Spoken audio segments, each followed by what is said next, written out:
When I think of a disabling condition in heaven, I see the disability on earth as being part of the fall. That sickness and illness are things that won't be part of what's in heaven. And that when Jesus was here on earth, he did a lot of healing, and that's part of why I think I feel that way. Mm-hmm. And after living with my son with his disability, we talked about heaven every day, not in the sense that he would no longer be in a wheelchair, but that he would be whole, in the sense that we all would be whole. So I guess I'm just curious to know more about what form of disability could possibly be in heaven if it's part of the fall. I think the question of whether or not there's going to be disabilities in heaven is really complicated. It's a pretty common assumption, both historically and in terms of views today, that disabilities are the kinds of things that would have to be eradicated in order for people to come to union with God in heaven.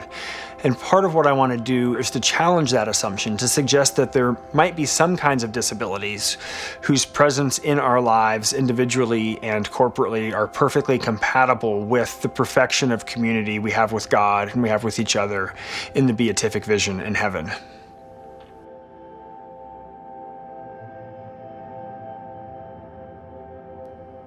So I have a very strong opinion on this, because I've been told on more than one occasion by well-meaning Christian friends that, oh, you know, you're going to be 6 feet tall and 210 pounds, and all this business. And I'm saying, no way.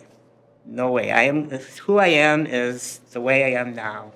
And for me to think that somehow or other, the reason I want to believe in Jesus Christ as my Savior and go to heaven is because that way I'll be better, I just think that's just wrong thinking.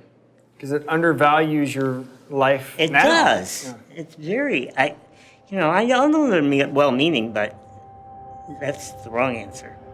One of the central lessons of the disability rights movement is the idea of nothing about us without us. The idea that it shouldn't just be able-bodied lives that get to reflect on what it means to have a disability. And so part of what I want to do is take seriously the testimony of people like my friend Cassandra who have a disability, and to see how they think about that disability as part of not only who they are now, but the kind of person they might become in the afterlife. I remember the very first time that someone said to me, they were well-meaning and we were in high school, it was my best friend. And I don't know if we were probably in musical practice and I was having a difficult time because of my cerebral palsy with maneuvering the dance moves or whatever. And he said to me, I can't wait until we're in heaven together and you can move freely and perfectly.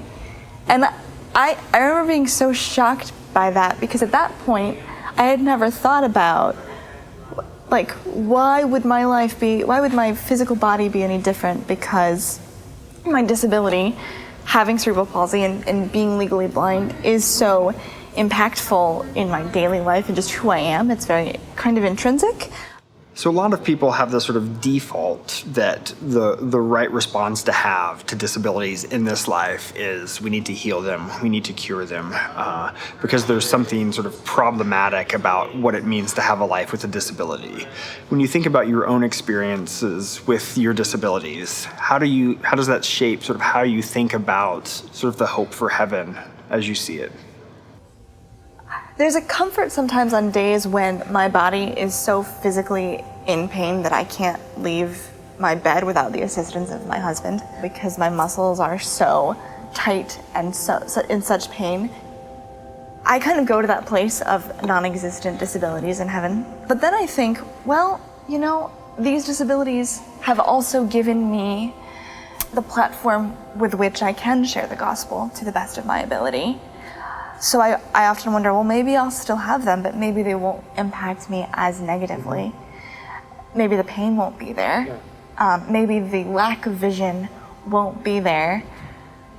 But I can be known as a woman who is blind and as a woman who has cerebral palsy in heaven, but also what God had done with that while I was here on earth, and how that can be cause for greater worship in heaven, I think is kind of where those are the two places that I kind of hold as to how I think about it. But it's still a very big question that I want to kind of delve into more.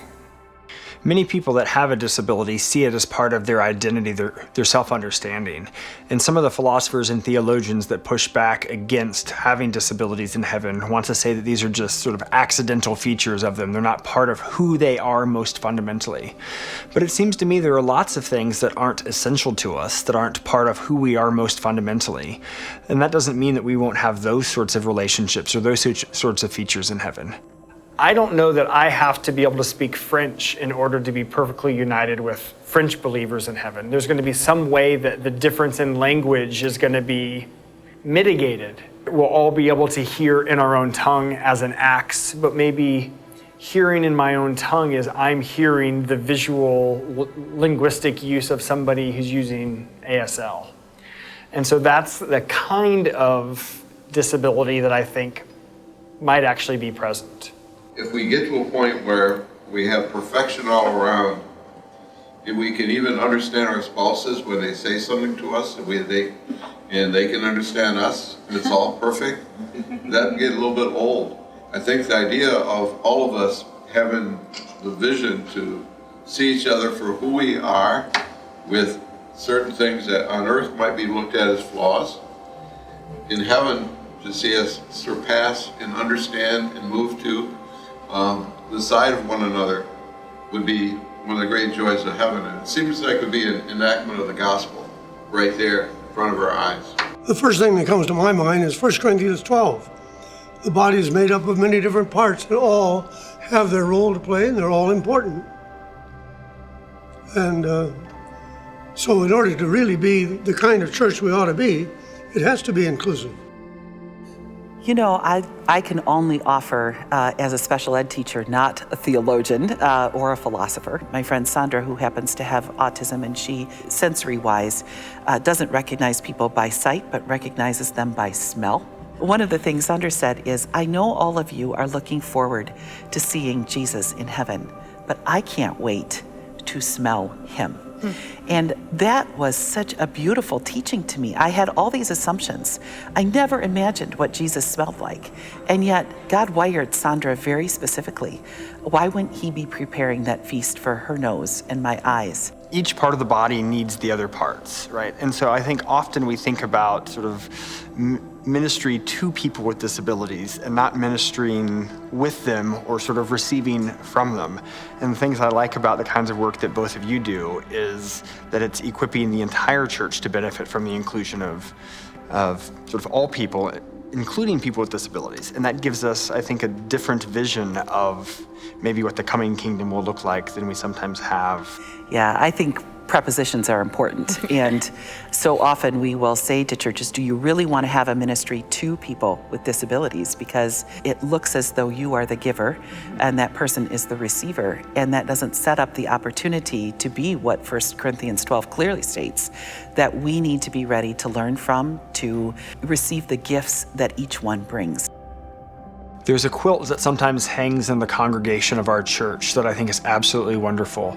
It's a top-down picture of a number of people around a table, and they're sharing a meal together. They're partaking in sort of one of the common practices of the church. You can see that there are children, elderly individuals, and there's also a person that's clearly in a wheelchair, clearly has a disability.